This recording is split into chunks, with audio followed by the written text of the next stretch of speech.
The wealthy are paying a fair share of taxes, even as the stock market shatters records. The unemployment rate is near a 10-year low. The uninsured rate has never, ever been lower.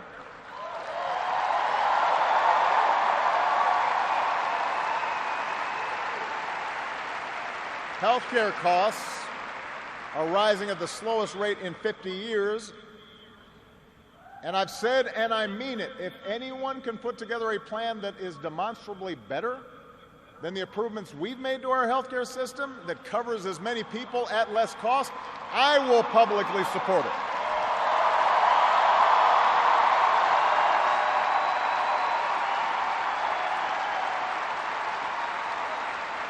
Because that, after all, is why we serve.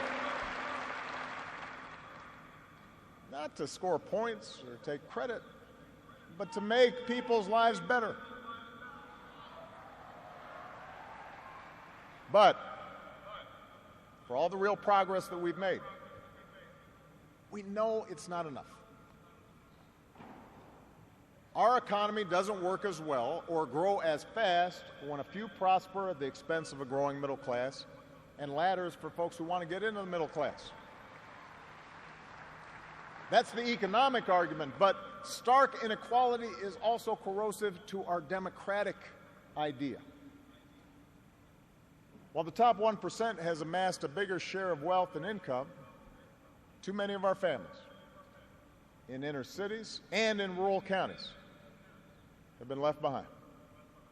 The laid-off factory worker, the waitress or healthcare worker who's just barely getting by and struggling to pay the bills, convinced that the game is fixed against them, that their government only serves the interests of the powerful. That's a recipe for more cynicism and polarization in our politics.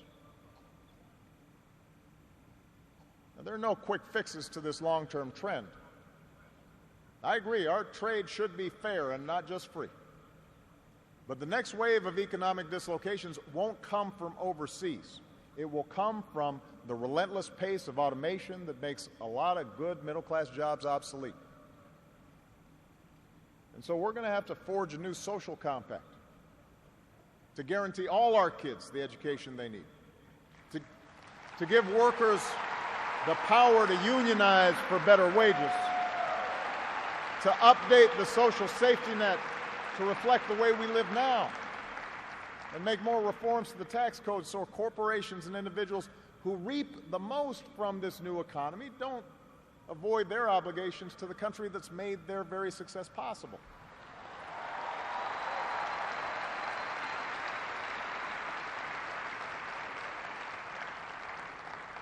We can argue about how to best achieve these goals,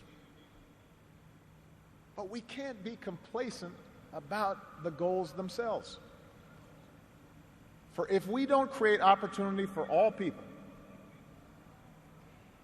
the disaffection and division that has stalled our progress will only sharpen in years to come. There's a second threat to our democracy, and this one is as old as our nation itself. After my election, there was talk of a post-racial America. And such a vision, however well-intended, was never realistic. Race remains a potent and often divisive force in our society. Now, I've lived long enough to know that race relations are better than they were 10 or 20 or 30 years ago, no matter what some folks say. You can see it not just in statistics, you see it in the attitudes of young Americans across the political spectrum. But we're not where we need to be.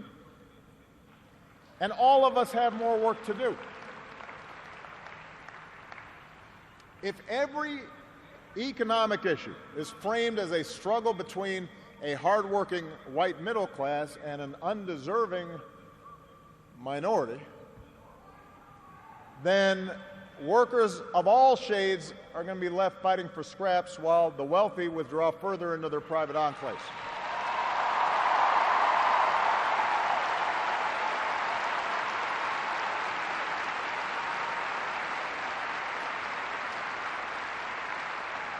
if we're unwilling to invest in the children of immigrants just because they don't look like us, we will diminish the prospects of our own children, because those brown kids will represent a larger and larger share of America's workforce.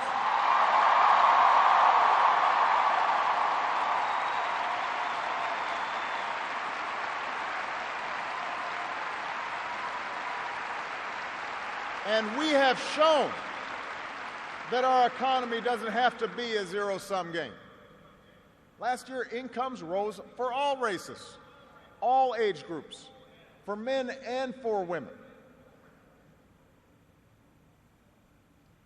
So if we're going to be serious about race going forward, we need to uphold laws against discrimination in hiring and in housing and in education and in the criminal justice system. That is what our Constitution and our highest ideals require.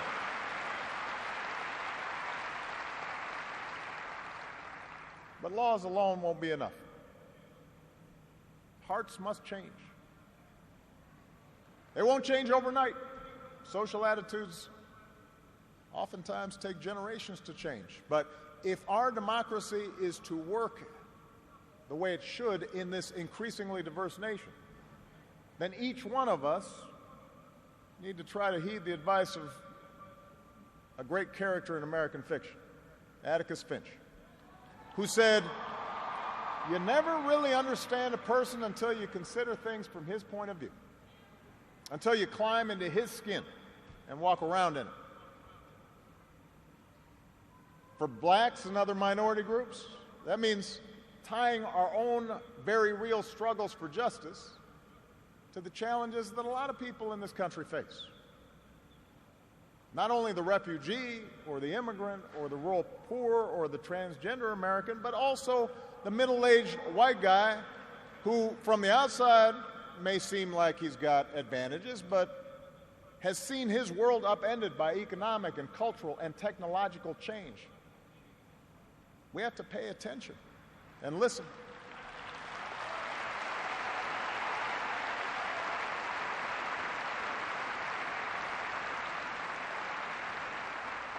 For white Americans, it means acknowledging that the effects of slavery and Jim Crow didn't suddenly vanish in the 60s.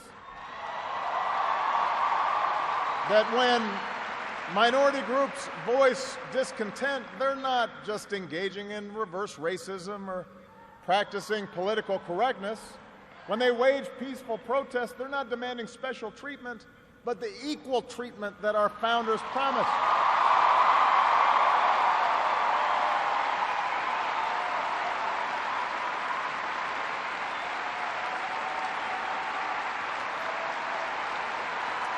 For native-born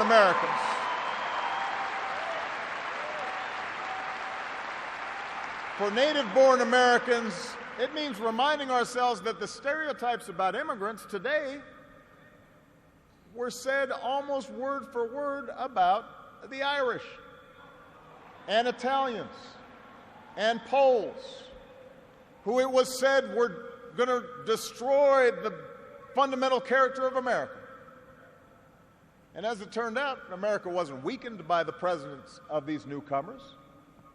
These newcomers embraced this nation's creed, and this nation was strengthened. So, regardless of the station that we occupy, we all have to try harder.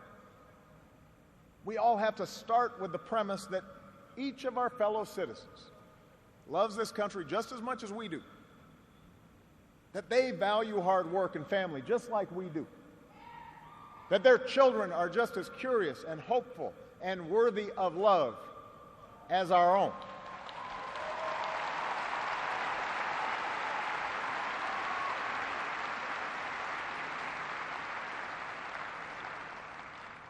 And that's not easy to do. For too many of us, it's become safer to retreat into our own bubbles, whether in our neighborhoods or on college campuses or places of worship, or especially our social media feeds. Surrounded by people who look like us and share the same political outlook, and never challenge our assumptions. And the rise of naked partisanship and increasing economic and regional stratification, the splintering of our media into a channel for every taste, all this makes this great sorting seem natural, even inevitable. And increasingly, we become so secure in our bubbles that we start accepting only information, whether it's true or not, that fits our opinions, instead of basing our opinions on the evidence that is out there.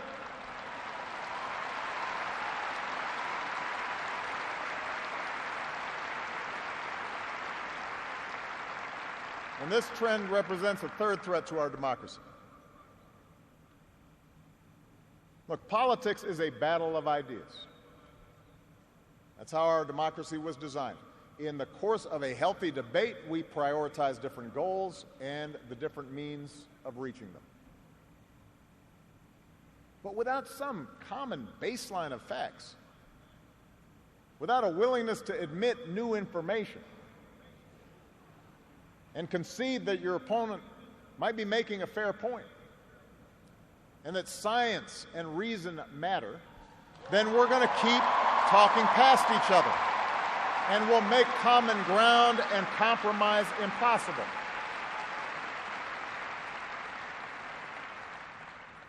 And isn't that part of what so often makes politics dispiriting?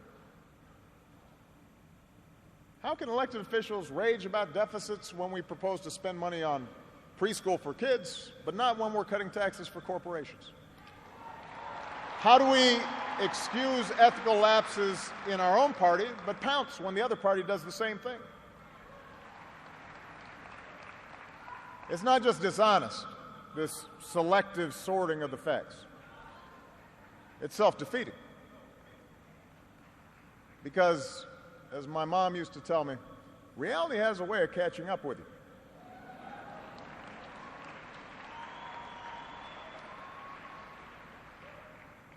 Take the challenge of climate change. In just 8 years, we've halved our dependence on foreign oil. We've doubled our renewable energy. We've led the world to an agreement that has the promise to save this planet.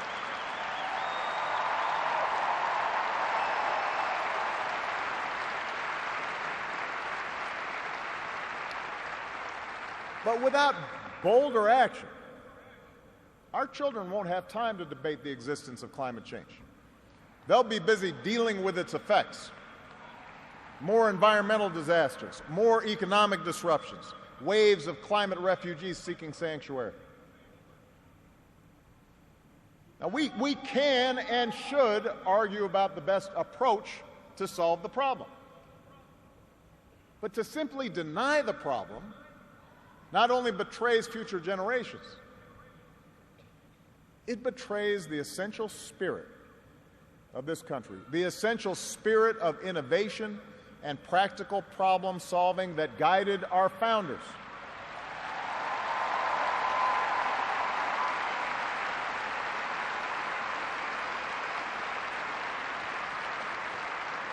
It is that spirit born of the Enlightenment that made us an economic powerhouse. The spirit that took flight at Kitty Hawk and Cape Canaveral.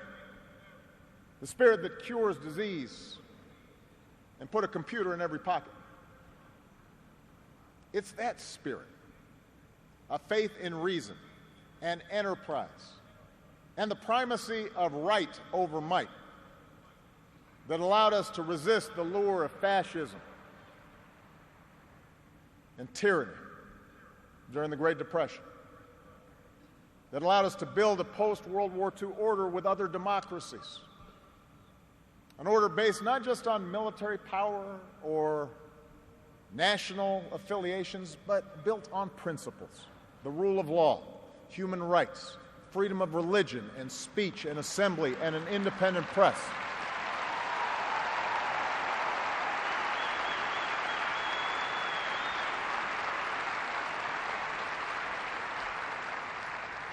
That order is now being challenged.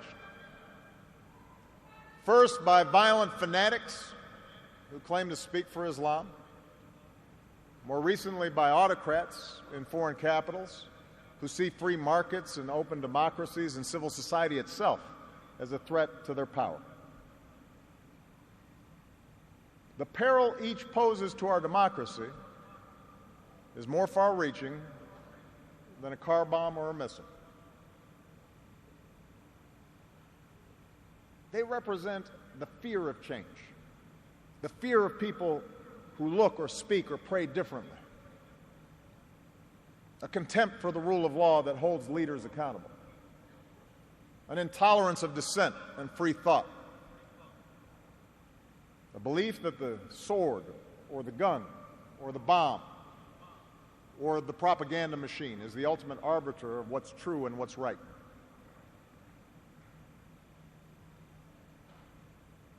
Because of the extraordinary courage of our men and women in uniform, because of our intelligence officers and law enforcement and diplomats who support our troops, no foreign terrorist organization has successfully planned and executed an attack on our homeland these past 8 years.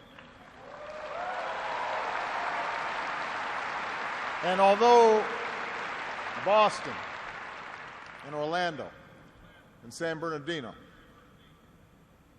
and Fort Hood remind us of how dangerous radicalization can be, our law enforcement agencies are more effective and vigilant than ever. We have taken out tens of thousands of terrorists, including bin Laden.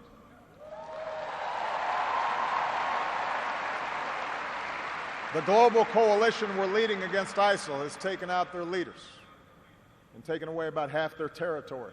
ISIL will be destroyed, and no one who threatens America will ever be safe. And to all who serve or have served, it has been the honor of my lifetime to be your commander-in-chief. And we all owe you a deep debt of gratitude.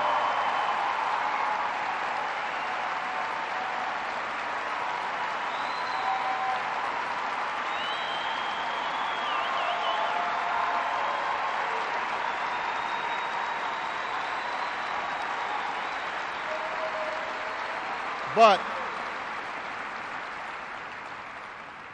protecting our way of life, that's not just the job of our military.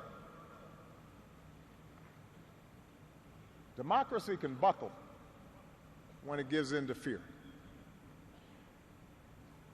So just as we, as citizens, must remain vigilant against external aggression, we must guard against a weakening of the values that make us who we are. And that's why for the past 8 years, I've worked to put the fight against terrorism on a firmer legal footing. That's why we've ended torture, worked to close Gitmo, reformed our laws governing surveillance to protect privacy and civil liberties. That's why I reject discrimination against Muslim Americans, who are just as patriotic as we are.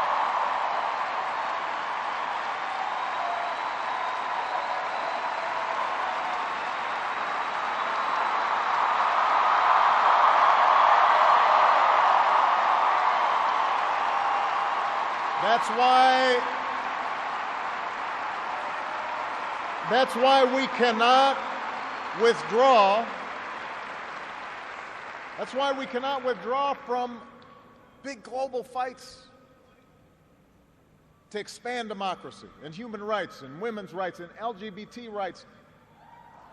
No matter how imperfect our efforts, no matter how expedient ignoring such values may seem, that's part of defending America. For the fight against extremism and intolerance and sectarianism and chauvinism are of a piece with the fight against authoritarianism and nationalist aggression. If the scope of freedom and respect for the rule of law shrinks around the world, the likelihood of war within and between nations increases. and our own freedoms will eventually be threatened. So let's be vigilant, but not afraid. ISIL will try to kill innocent people, but they cannot defeat America unless we betray our Constitution and our principles in the fight.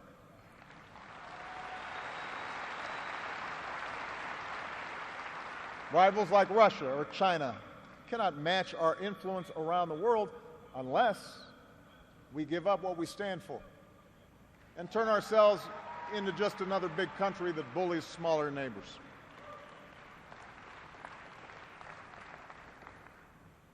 Which brings me to my final point.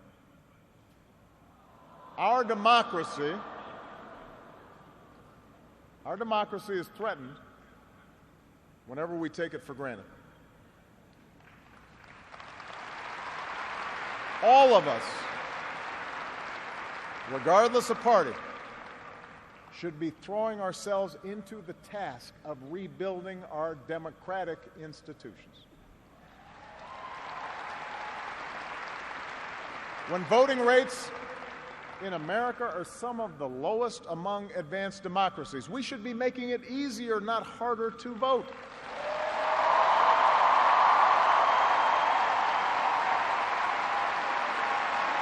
When trust in our institutions is low,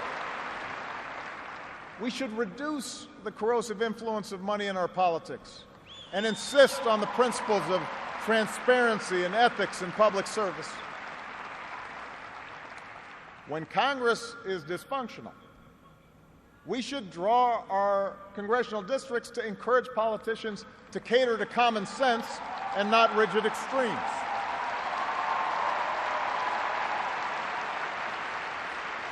But remember, none of this happens on its own.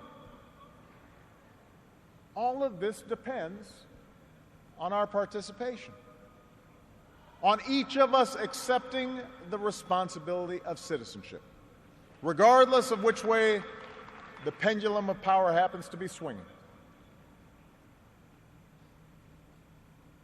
Our Constitution is a remarkable, beautiful gift. But it's really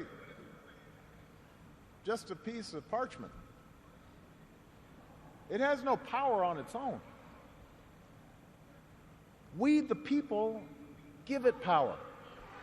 We, the people, give it meaning with our participation and with the choices that we make and the alliances that we forge, whether or not we stand up for our freedoms, whether or not we respect and enforce the rule of law. That's up to us. America's no fragile thing, but the gains of our long journey to freedom are not assured. In his own farewell address, George Washington wrote that self-government is the underpinning of our safety, prosperity, and liberty. But from different causes and from different quarters, much pains will be taken to weaken in your minds the conviction of this truth. And so we have to preserve this truth with jealous anxiety that we should reject the first dawning of every attempt to alienate any portion of our country from the rest, or to enfeeble the sacred ties that make us one.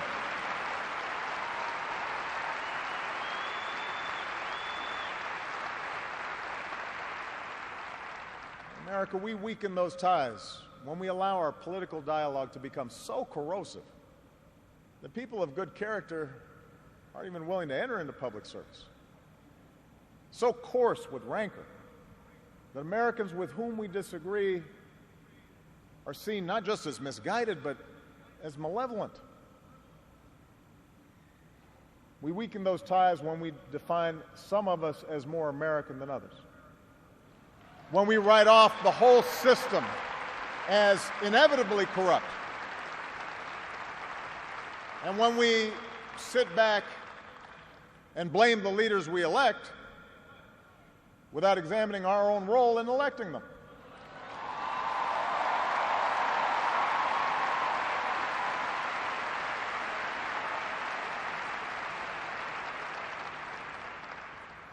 It falls to each of us to be those anxious, jealous guardians of our democracy,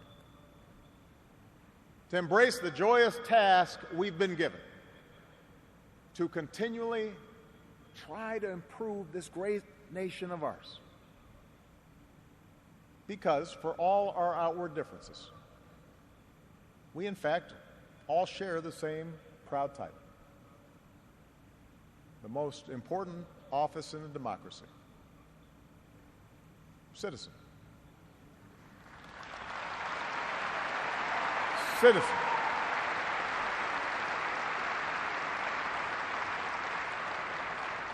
So you see, that's what our democracy demands.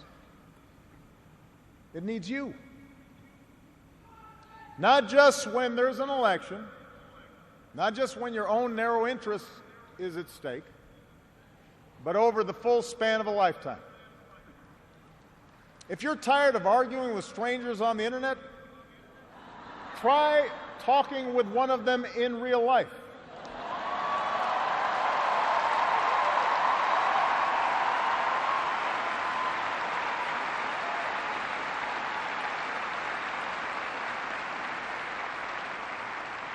If something needs fixing, then lace up your shoes and do some organizing.